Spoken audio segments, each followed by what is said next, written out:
Well, as promised, let's get chatting with the management of Best Agro Life. But before we do that, just keep an eye out on two stocks. They've been surging, and how VIP is one of them, up almost 7-odd%. And it's a big move that we're seeing. The other one is Metro Brands, the footwear maker. It's doubled in this year itself. Both VIP and Metro Brands have rallied almost 20% in the last few days or so. And usually, at this time of the day itself, we see big volumes piling up on these counters as well at the high point of trade for these stocks. But let's talk about agrochemical manufacturer Best Agro Life. There was a large trade on that counter. The stock's up almost 15% in the last month or so. Quant MF bought almost 1.8 lakh shares in the company, while on the other side was an investor who sold about 3.3% stake. Managing director of the company, Vimal Alawadi, joins us to discuss more about the business and the bulk trade that took place as well. Thanks a lot, Mr. Alawadi, for joining in. The first question is with regards to the bulk trade that happened. Quant MF, understandably, bought about 1.8 lakh shares, but, Raj Kumar, the selling entity, sold about 3.3% stake, and as of the latest reported numbers, he holds about 6.57% stake in the company. He is not classified as a promoter, but his second name, Kumar, is similar to 3 promoter entities which have Kumar as the second name as well.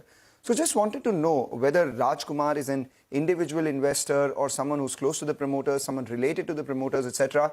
And with the 16% stake that they hold, it is possible that this overhang continues if they continue to sell, right? Hello, good morning. Good morning. Yeah, Mr. Rajkumar is not directly related to the promoter exactly, and he's not promoter even, and he's investor, and I don't think so he has to sell. Maybe I have no idea about it, but of course he have you told me like 6.5% or something share he's holding till now. Yeah, you are correct. No communication with regard to what he wants to do with this large stake that he has? No, we don't have any communication about that. Yeah. All right. Yeah. Let's talk about business. Then this will be a bit of an overhang on the stock, though. Let's speak about the new molecule that you launched, Ronfen. I believe the response has been quite good, and if that scales up, that could potentially be a re-rating event because you have patent on that product. Could you tell us on Ronfen, what kind of a sales number will you be looking at doing in FY23? And I believe since the response is good, then maybe FY24 can be even better. When can you hit, say, 350, 400 crores on Ronfen? Yeah, Ronfen is our purely R&D product, and this is our patent also, the same you said. This year we will do more than 400 crore rupees of sale of the Ronfen, in which we can say EBITDA margin is more than 35%. And each year it will increase more than 30 to 40%. It will increase each year, the sale volume and the value also the same. Ronfen. Ronfen is a sucking pest for the sucking pest insecticide, which is a 3-way combination. It's kind of unique combination, and it will increase every year because first year we got a very good response from the market. Otherwise, as a new molecule, always you get very less response for any of the molecule. But this is really a very good molecule for 3-way combination. Vimal, you mentioned 400 crores in which year? FY24? FY23. FY23, that is in this year itself, 400 crores will come in from Ronfen. First year. Yeah, first year. And it will grow by 30 to 40% from year on? Yeah, year on, minimum. Okay, all right. Right, we take that point. But, what about Tombo? You had, some license you got for Tombo as well?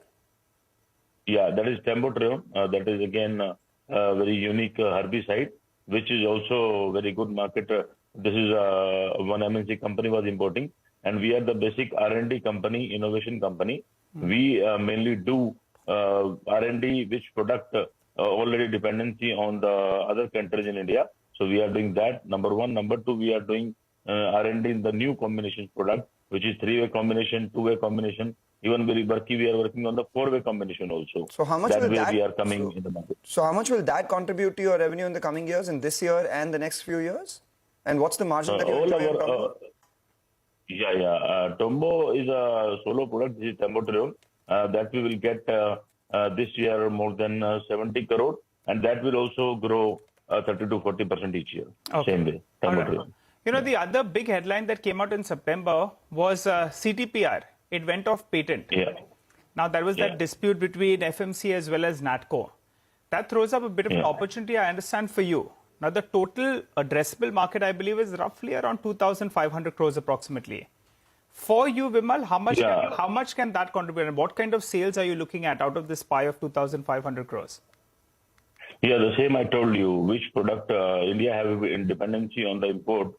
We are the number one company on some of the molecule, like CTPR, one of the molecule. We are the number one to launch in India.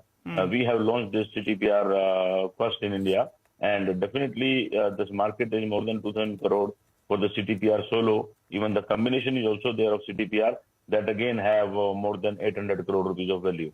So that is total is 2,800 crore is value, and out of that we easily able to sell 400 to 500 crore in the first year. You will be able to do 400 to 500. You will be able to do 400 to 500 crores of CTPR. Is that correct? Yeah, first year itself. That is FY24. And in coming years, FY24. And in coming years, we are also having, some combination of CTPR, which is again our unique, and we will get patent out of it. That is again with the CTPR only. So what does this mean for your overall outlook? The back calculations do suggest that, and plus with your guidance, you said that this year the revenues will be over 1,500 odd crores with margins upwards of 20%. Can you give us a more specific number with all these developments that have taken place in September? Will you have to, scale your guidance up in the revenue front? And more importantly, FY24 and 25, what do the numbers look like? Yeah, definitely. We always say this is 30% growth.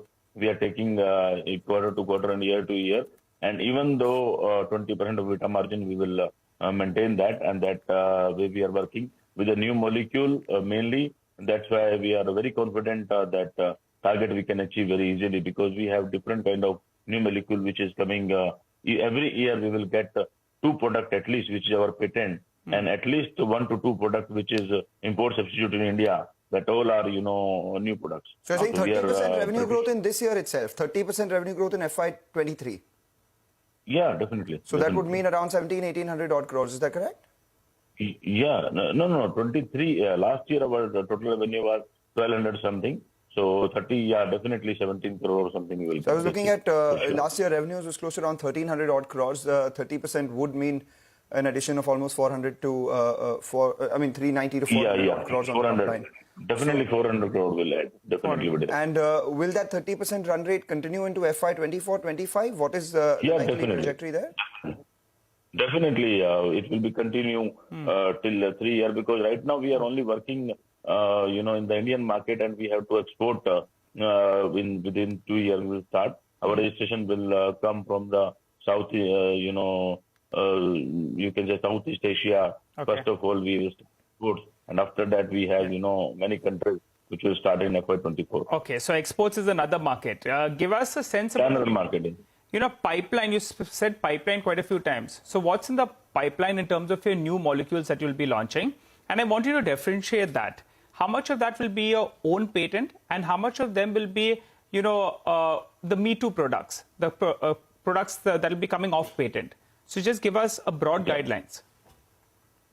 Yeah, I told you again, we have totally R&D based company, research based company we are.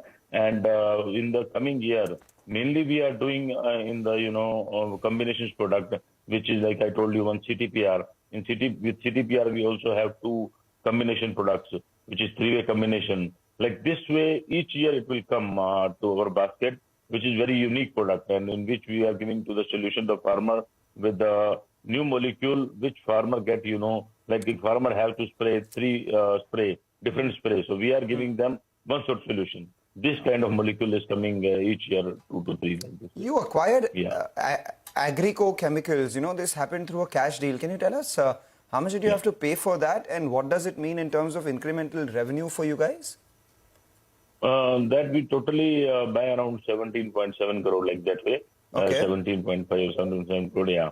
And revenue, that is a formulation unit, which revenue will get easily 150 to 70 crore each year. All right, Vimal, before we let you go, just want to confirm 2 numbers. Ronfen, you're saying you'll do 400 crores in this year, FY23, right? Yeah. And from CTPR, you'll do close to around 400 crores in FY24. Are we getting those numbers right? Yeah. Correct, It's been good speaking to you, Vimal. Well, we'll hold you to this guidance the next time we chat. And also, we'd like to know what that large investor is doing in the company with close to a more than 10% stake Actually, in the company. Vimal, the investor is looking to sell, as we can clearly see, and you guys are very bullish about the business. Is there a possibility that the promoter entity itself buys some stake from the investor which is willing to sell? Yeah, it depends. It depends, It depends. Right now, we don't have plan, but in future, yeah, we can think about it. Yeah. Okay, all right. Thanks so much for joining in and filling us in with all those details. Good speaking to you. For the time being, though, we'll have to slip into a short break. Come back. We continue to focus on markets.